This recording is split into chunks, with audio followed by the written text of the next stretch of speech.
This is Don't Demonstration actually came about before I even had a song. So I had the title of the album, and I knew I wanted to call it Demonstration because of a few reasons actually.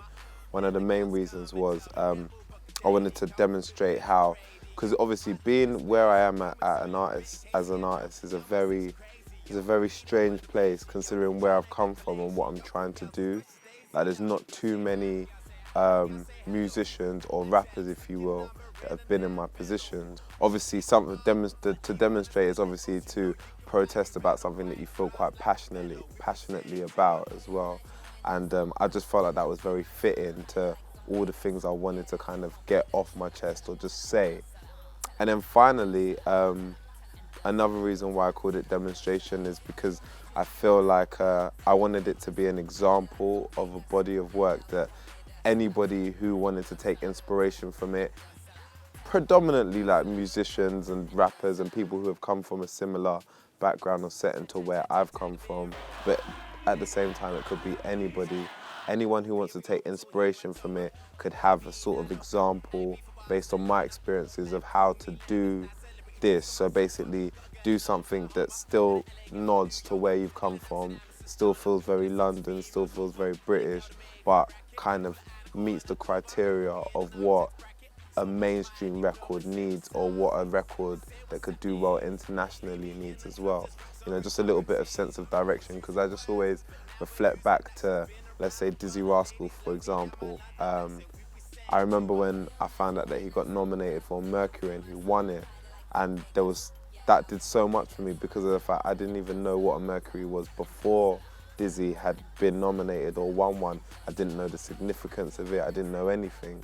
So I just always look back and think, you know, if there's a kid in a similar position listening to me now thinking, how do I do this, or how do I get to this level, or how do I, you know, take the inspiration from what this guy's done and apply it to my own life, I wanted something that they could just refer to, and this is basically that.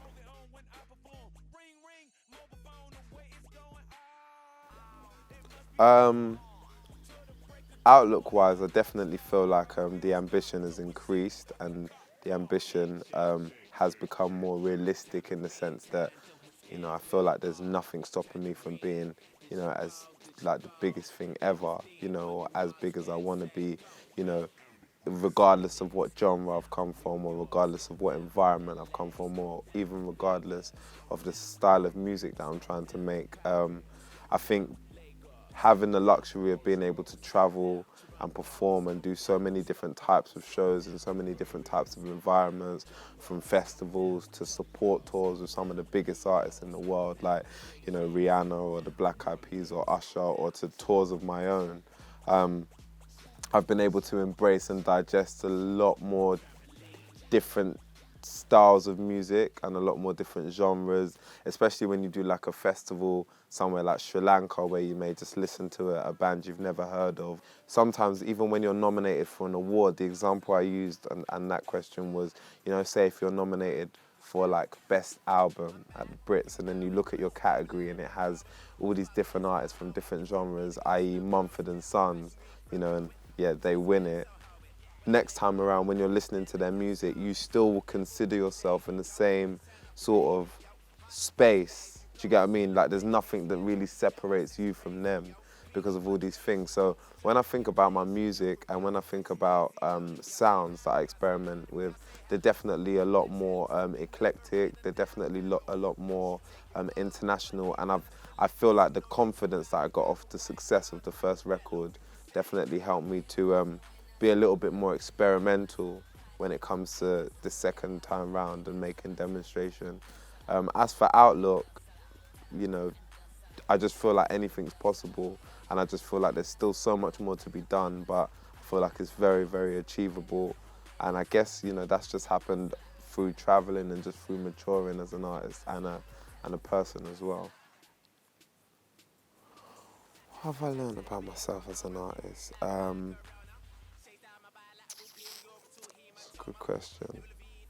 I've learned that I'm an overly ambitious artist. I've learned that as an artist, especially internationally, there's a certain identity that I have. You know, being British and kind of making innovative and very like eclectic music. You know, like it's rap, you know, but it's over so many different styles and genres of music, and I don't think there's very many people who are quite known for doing that. So I feel like, you know, having the opportunity to release my music internationally and tour it, I've learned about my identity and how people perceive me, you know. But as an actual musician, you know, I've learned that, you know, I pay a lot of attention to detail when it comes to sonics. Usually my vision, I can see, you know, the end result of something. So, you know, I can hear something as a skeleton or as a demo idea, and I can picture in my head the end result of how it could sound and what it needs to kind of make it sound like that and make it happen. How the hell could you say in the middle of the night that we should call it a day? I'd rather fucking do a bit of prison time. Yeah, I definitely feel like making the first album, there was certain moments that gave you that kind of feel-good escapism type factor, and that was definitely an element where even, you know, consciously thinking about evolving as an artist or growing or trying to make a complete body of work, you never want to lose those elements, you know, especially if they're elements that your fan base like love. And I'm just speaking specifically at this stage in my career.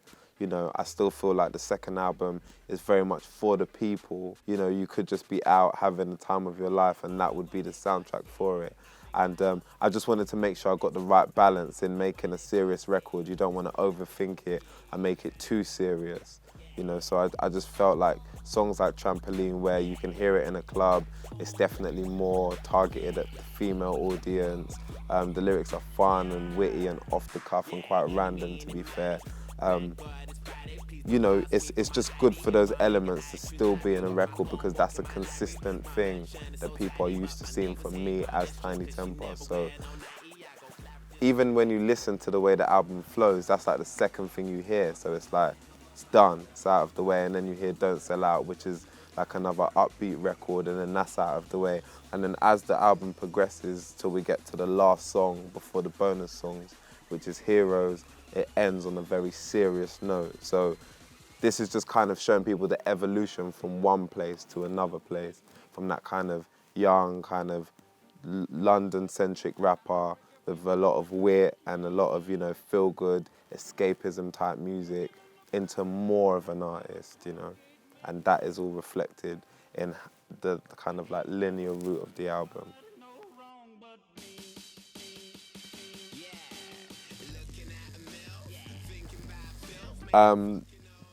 The importance of my music having an international reach is a big part of everything, is a big part of what still motivates me and what still drives me, purely because of the fact that every artist who I'm a fan of, or most, you know, bar some of the new ones, are international artists, you know, whether they've come from the UK, you know, whether it's Coldplay from the UK or Jay-Z from America or Kanye West, they're all international artists.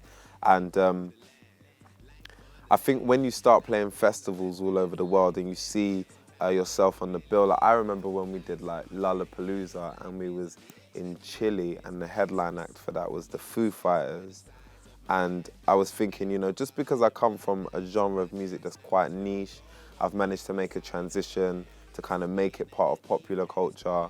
I've managed to become a mainstream artist, you know, and do especially well where I'm from, which is the best feeling in the world, of course. Like, home is where the heart is. If you do well on your doorstep or where you're from, there's no better feeling than that, honestly, from the bottom of my heart. But at the same time, you know, every artist who people buy into, every artist who has, you know, a certain level of longevity, or the main artists, they're international and they appeal to so many different people from so many different walks of life and so many different territories. And I think, you know, maybe, you know, when I look back as a young person just dreaming about all of this, I definitely wanted to be as big as I could be around the world. But I think when you travel a lot more, it becomes more attainable.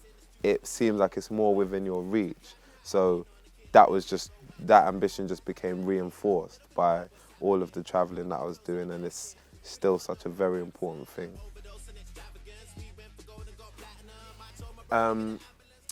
Experiencing different cultures around the world kind of has affected my music in the sense that I'm a lot more open to different things. I'm a lot more open to different sounds.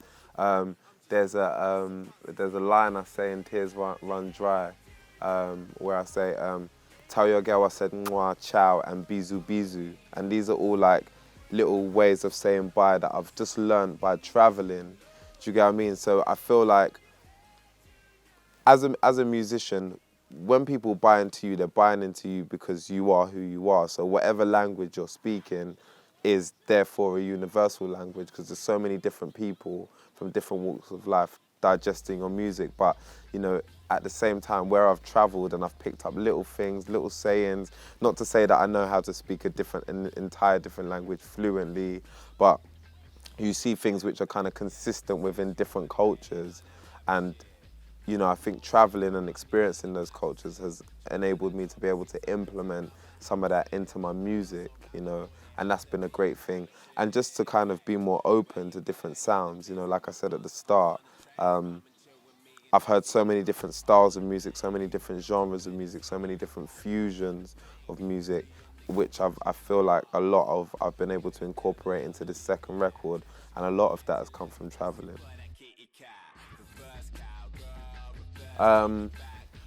Working with some of the collaborators on this record has been a surreal experience. And I was even talking about this with someone the other day.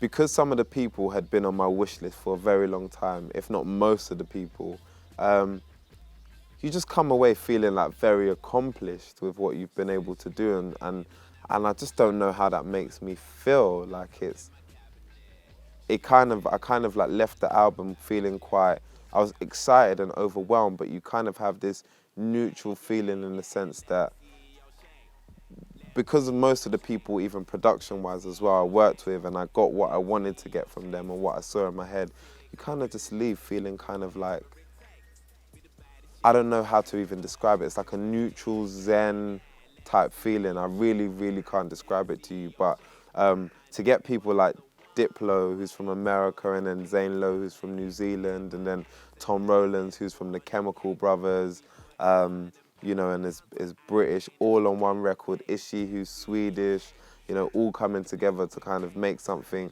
Krada from Germany, who's done like a lot of the Drake stuff, all coming together for this one project, for this, you know, British artist to kind of help me see my vision is an incredible feeling, not to mention collaborators. You know, there's some people who I've wanted to work with since I was 12, i.e. Dizzy Rascal, and I can never ever describe to you how that feels. It's almost like working with like someone who was a childhood hero of yours, you know, and you working your way up to the point where he respected you or respected your talent enough to be able to do that. That was a monumental moment for me. And then even the newer artists, like I remember I heard Laura and Vula not too long ago. I heard her album Sing to the Moon, and I already kind of had this song kind of finished, but as soon as I heard her record, I was like, I want her on it. She needs to be on this song. She needs to be on Heroes. She needs to be the one singing it. And when you make that happen, obviously nothing is easy and it doesn't just, you know, fall on your lap, but when you do the necessary things to make it happen, and it does, it's a great feeling and a great sense of accomplishment. As a body of work, this is kind of everything I wanted it to be, and that's a good feeling.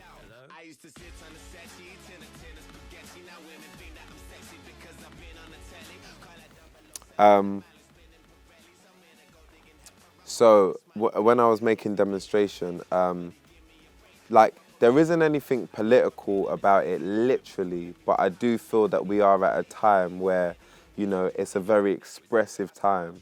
You know, everybody's opinionated, everybody has a certain view on something which they feel, obviously through loads of different mediums, is a lot more, everybody's a lot more expressive than before, right? So I feel like this generation as well, on top of that, yeah, is, you know, for the most part, obsessed with a lot of like strange things, you know, like reality TV. You know, we definitely live in an age where, you know, a lot of people refer to us as young people, and I put myself in that category because I'm 24 as well. So I constantly hear people referring to us as a lost generation, you know, as a generation that's obsessed with like crazy things, and then, you know, subject matters like what Miley Cyrus is getting up to or what Rihanna is getting up to is something that I'm constantly being bombarded about, or, you know, what I think about X Factor, or am I watching this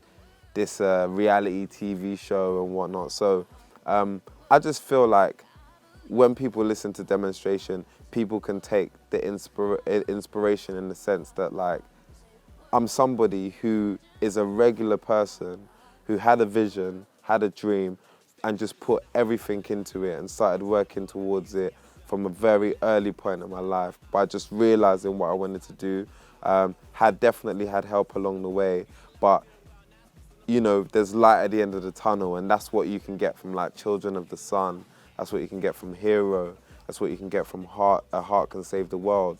All of those songs have a kind of undertone of kind of inspiration, in the sense that whatever you put your mind to, regardless of whatever anyone says, there's light at the end of the tunnel, but you have to create it for yourself, you know. So for Hero, everyone's a hero. You have to kind of find the hero in yourself to kind of do what you want to do and make it happen. So anybody that's listening to this record, I just want them to be able to take away a bit of motivation, a bit of inspiration from this story as well. Everything that's happened in my career, everybody who's been following my career, how they've seen it go from strength to strength, and just apply it to their own life. Not everybody wants to be a rapper. Not everybody wants to be a musician. Do you get what I mean? But for whatever it is that you're doing, you know, hopefully this will make you just be that little bit more sure about it and pursue it with everything that you've got to kind of find your own happiness, you know. And that's what, to me, kind of life is about. And just getting to this place where I released the first album, it's going all incredibly well. I started to ask myself those questions, you know, like, what is this all about? And what am I trying to achieve? What's going to be at the end of this road? And it's like self-fulfillment, and it's happiness, do you get what I mean? So hopefully people can hear this record and take some sort of inspiration, apply it to their own lives in order to kind of eventually find that for themselves. Good question. New ambitions on a musical level.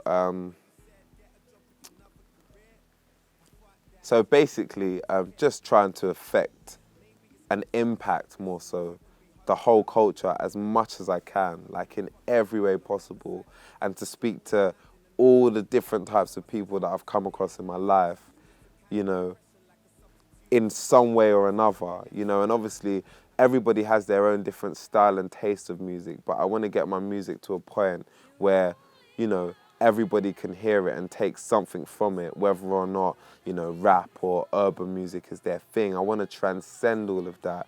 You know, you have certain people who are almost just like the voice of their generation, and that's the kind of next ambition for me. Like, I just really want to up the ante on everything and just make sure that, like, I can get to a point where, you know, however you feel about me or the music, I say something. I said at least one thing that has touched you specifically.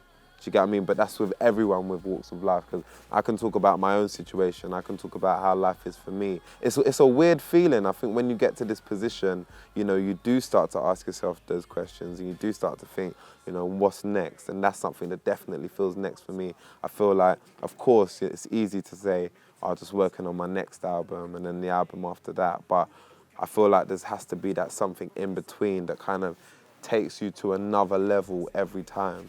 And that's just kind of what I'm thinking about now.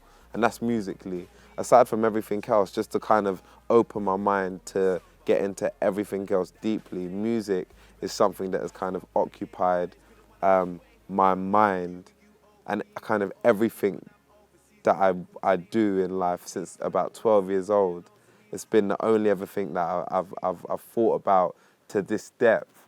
So as a 24-year-old man now, I just feel like I want to take that level of energy that I've used to kind of constantly think about music and just be able to spread it a little bit more and think about other things, especially creative things as well.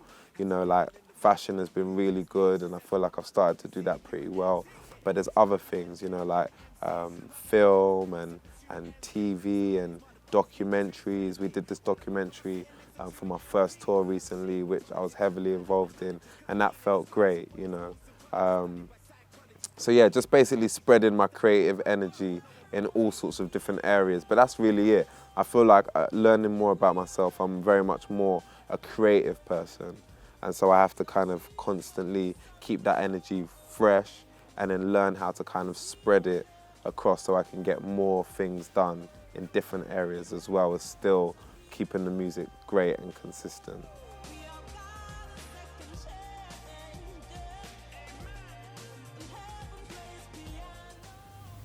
Wow. The main thing I'd like to say to everybody, if I was talking to like, you know, fans and anybody who was going to listen to my music, listening to Demonstration for the first time, is just enjoy it. You know, it's something that is very much representative of an artist who's kind of come from London that has been exposed to so many different things, you know, and I always try and make sure that I put that in my music. So it's one thing I love about Demonstration is it feels like a body of work, but from genre to genre, it just, you know, fluctuates and it just goes to so many different places. So one minute you're hearing something that, you know, is a Tamil sample over 808s, and the next minute you're hearing something that sounds like it has rock influence, you know. So for anybody who is used to listening to something that sounds a little bit more consistent in sound and sonic, I'll just say to people, you know, embrace it, enjoy it, you know, really listen to it, really give it time, really listen to it from start to end as a body of work and just enjoy it. You know, there's so many different moments. I try to capture so many different emotions in the record. There's some introspective moments, there's some feel-good moments, there's some very random moments. I still feel like a fresh new artist that's doing something fresh and that's doing something different and is doing it in a way that no one else is doing it, honestly, like I really do. So I feel like in that whole variety of songs, there's something that would appeal to everybody, you know, specifically. So yeah, that's all I'd really want to say, and that, you know, hopefully this is an example of a good balance of, you know, someone who's come from the underground and someone who has an ambition to be an artist who's here to stay, you know. And I think when people listen to it, hopefully they can hear the maturity and the evolution as well. And yeah, you know, like I've been saying this whole time, just enjoy it, really enjoy it, and just let it sink in, you know.